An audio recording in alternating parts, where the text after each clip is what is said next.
Well, hello there. Thank you for joining us here at Coolest Life. My name is Tony. I'm here to take you through Hillside Palms RV Park. And I wonder why they call it that. I just can't quite put my finger on why would they call it Hillside. Well, there's a hill. Um, and this is definitely a hill, I want to tell you, because you have to drive up that hill. Oh, you can't even see it. You have to drive up that hill. Yeah. And also, well, there's palms.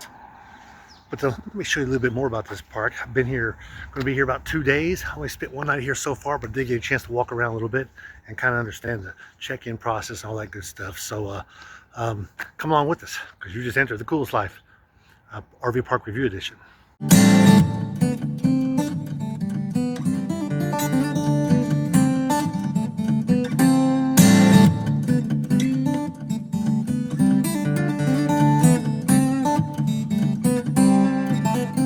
Well, here is one of the sites, and how about that view? That's all right. Too bad the wires are running through everything. But you got water, sewer, and electric all right here together. Nice big long picnic table. And a decent view. So let's go look at this plug in here. My guess is it's 50, 30, and 110. Oh, 50, 30, and 110. In fact, I want to go and turn this one off. I'm a fan of turning those off when you're not using them. But so that's that side. Of course, these are all rock, as you can tell. My side is concrete, and I'll show you that in just a minute. But it's a nice view, and you're back because you're way up here on the hill, all the red rocks. And yes, you can go walk those if you wanted to. I think there's some little trails over that direction. And on the top, there's a major road, and you might be able to see way up there, that spot and that spot there's railings, so you can actually park on the other side of the road, which there's a road across the top, a large road. It's like a 4-lane with stop signs. But this is all gravel down through here. My guess is this is one of the newer areas. So I'm at the other end now. I was hoping this building here was going to be like a rec hall or something, but it looks like it is just storage. It's garage doors. And so they got some storage behind me that's outdoors, and this one here is indoors. They've got 4 doors here, so I guess you could store your RV here if you wanted to, like a utility. But this is the rocky end. Still really cool view. Oh, let me go and mention this. That there is the headquarters of the LDS church in this area. That building right there in the center. Yeah, that one. We actually went to it yesterday and got a small tour, not inside of that building, but inside their welcome center. It was kind of cool. Definitely something to do here. And we also went to the Red Rocks, which is those rocks up there. On the other side, there's a really nice park. It's about 0.7 miles to get up there, because you have to go around. But it's a nice park. Lots of people were walking and taking pictures and stuff. And just as you get off these rocks to the left, there's a trash receptacle, which, well, it needs to be dumped today. They got several of these for the dogs that you can, grab the papers out of them and walk your dog around here. You got that thing there. And then it becomes blacktop here. This is the main host house here, but they do have a host on property. So if you get here and there's nobody here, you just call that number and they will contact you. No soliciting. They're definitely full-time here.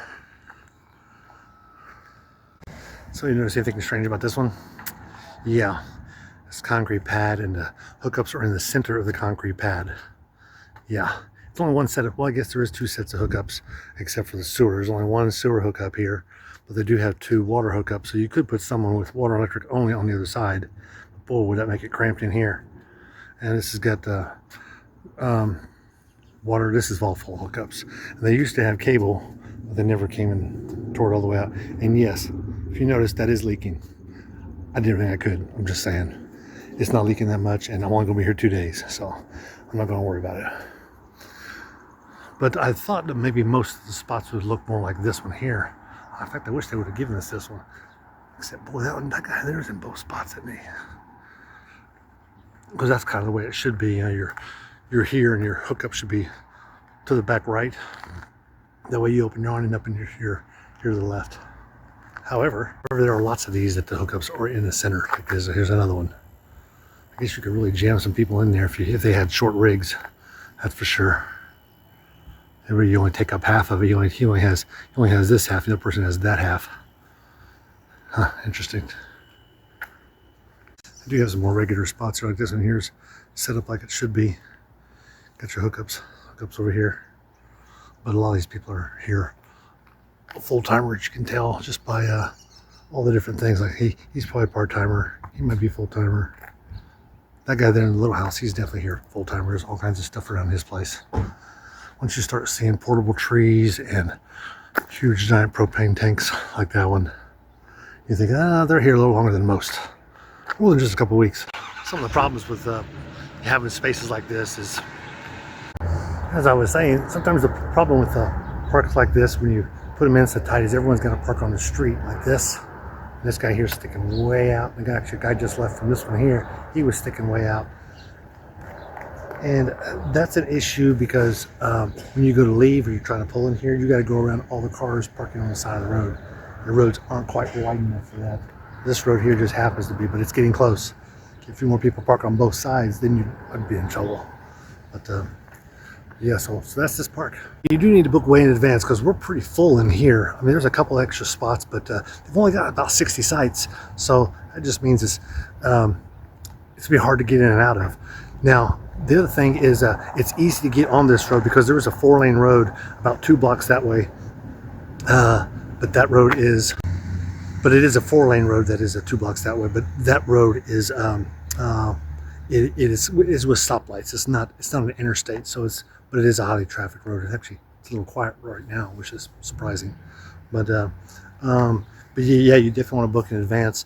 You can get a post office box here of sorts, basically get mail delivered here if you wanted to. But I'm gonna let you go. Be sure to like and subscribe.